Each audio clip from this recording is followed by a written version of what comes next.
จ้าพ่อแม่พี่น้องมื้อนี้ก็ฝนตกแล้วเขากว้างเฮาคือเก่าเจ็บเบิ่งออกแม่เบิ่งท่านออกบ่น้องฝนตกแห้งน้ำไหลเนาะค่ะน้ำในไหลคักนะคะพี่น้อง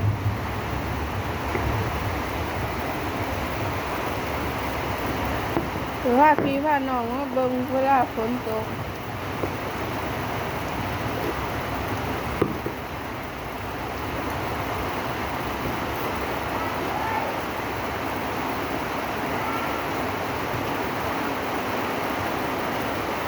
ฝนตกแห้งเด้อใต้กบใต้เอื้องแล้วมาแรงฝนตกขึ้นพายุเข้าเนาะฝนตกไปเรื่อยๆนอนก็สบายสบายค่ะพี่น้องบนนอนก็รู้ลานอนสบายเบิ่งฝนตกสิได้หาหน่อไม้แล้วพี่น้องเอ้ยฝนตกลงมาแห้งๆเนาะค่ะ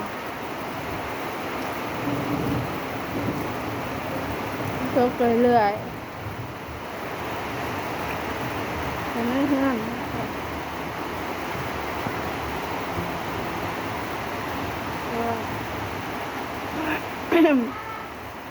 ถ้าพี่ถ้าน้องมาเบิ่ง